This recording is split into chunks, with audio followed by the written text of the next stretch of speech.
fantasy that the day I was finally discharged from the ICU, I'd be all dressed up, have no medical bags attached to me, skip out the door, grab a burger on my way out, and waltz back into my old life. Except my waltz partner was my IV pole, and burgers don't go down so well without a digestive system. My parents felt like we needed a new beginning after all this, so the day I was discharged, we moved into a brand new house. The house was bare. No memories of my old life, like my life before the coma, had never existed. Who was I now? And what was this body covered in adhesive and tubes plugged into machines, leaking out of openings I didn't even know I had? The only good part about an empty house was an empty fridge. Thank God there was no food in the house. Until a family friend came over and brought us a dozen bagels, some whitefish salad, and a schmear. And I just remember standing over the counter, picking the poppy seeds off of a bagel, carving out its doughy insides with my fingernails, and making that crust feel as hollow as I felt inside. And after I had mutilated this poor mound of dough, this evil thing that threatened to kill me if I even attempted to enjoy it, I didn't know what to do with myself. I was hungry for a purpose and food. I wanted spiritual fulfillment, to find God again, but I'd give him up in a heartbeat for a hunk of steak. Instead, I had what my dad called my nightly pina colada cocktail, which was actually a 3-liter bag of milky white IV vein food that I'd have to carry around in a purse for 16 hours a day, in addition to a feeding tube in a backpack. My parents were heartbroken that I couldn't eat, so they rid the house of all food. My dad would actually come home from work and hide in the garage eating his eggplant parmesan. But my sense of smell at that time was superhuman, so I was definitely on to him. I missed having contact with food. What people don't understand is that seeing food, smelling it, even playing with it, gave me some kind of vicarious satisfaction. In the hospital, all the kids who couldn't eat were always the ones who wanted to play in the toy kitchen. We're obsessed with what we can't have. So I was going crazy with no food in the house. I mean, even if I can't eat it, can I at least hold a potato or smell an orange? Not being able to eat was difficult, but not being able to drink, especially in the heat of summer, was just torture. After a full year of not even an ice cube, I was finally allowed to drink clear liquids. Heaven.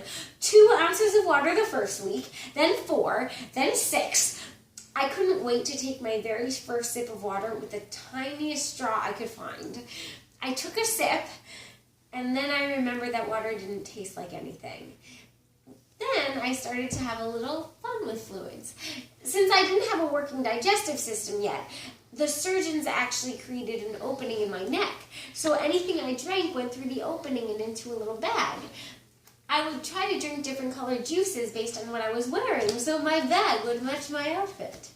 For Halloween, I drank cherry red Kool-Aid, then I took the bag off, and as the red liquid spewed from my neck, I said, "Do not be afraid, I'm a vampire!" I think I was the only one that got a kick out of that. All this time, I was unable to eat a thing. Day after day, week after week, month after month, I waited patiently. It wasn't until 2 years after that I was finally able to eat, thanks to a 19-hour surgery and 3 shifts of nurses and doctors. As I was recovering, every other person came up to me and said, "Oh, hey, I worked on you. I worked on you too." I'm a celebrity. But healing was not a straight path. Wounds opened, stitches burst loose, and I learned that no surgery is a guarantee. After 27 surgeries, I was back in the hospital, and again I couldn't eat or drink. My parents slept in the ICU with me every night, so we were all feeling a little cooped up, but we had to get out. So we decided one day to make a break for it and go shopping. The time was 3:35 p.m. on a Tuesday. The doctors had rounded. The nurses were filling their meds. The coast was finally clear to bust out of this joint. We plotted our escape in the mess hall. Dad would keep a lookout while Mom and I headed towards the service elevators, down to the lobby, out the back entrance, onto 166 and Broadway, and we'd be free men. I was having a great time. I was finally free of my IV pole for an hour. I was dancing in the middle of the street singing, "I got no IVs to hold me down." I didn't understand why everyone was staring at me until my mom reminded me that I was still in my hospital gown. I didn't care. I raced down the street, turned a corner, and found myself face to face with Juanita, the social worker. Someone must have tipped her off. We were kindly escorted back, and at nurse's report that night there was a little announcement. Amy Oestreicher, blood draw, bandage change, and please make sure that she and her family stay on the unit. You're not my mother. You can't give me a curfew.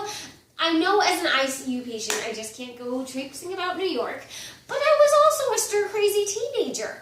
The doctor seemed to expect me to just be happy that I'm alive, but I want a timetable for how long it will take to get my real life back again. What about time, patience? Well, what about today? What about tomorrow and the day after tomorrow? I am never getting to college. All I wanted to do was act.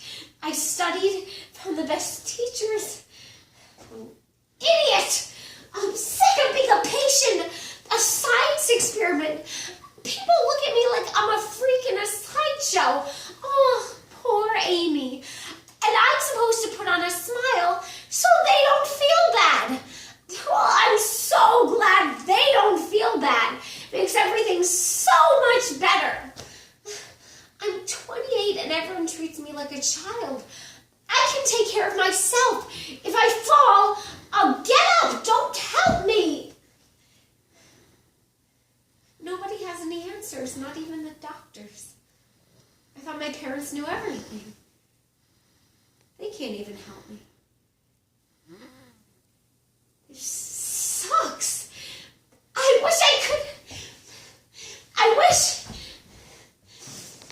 wish I was...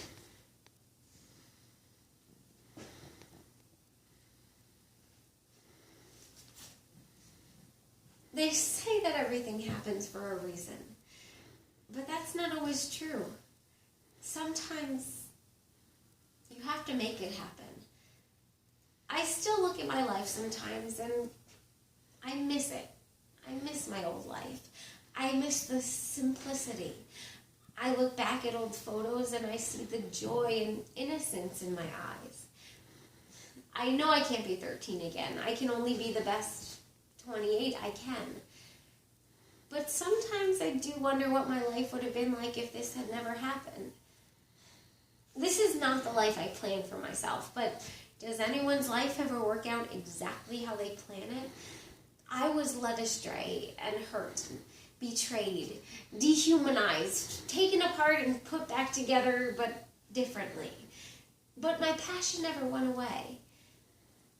Now I know that my role in life is to still be that same performer I always wanted to be when I was 13, but now with an even greater gift to give.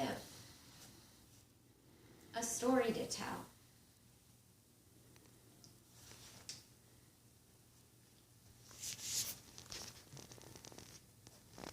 Did you save it?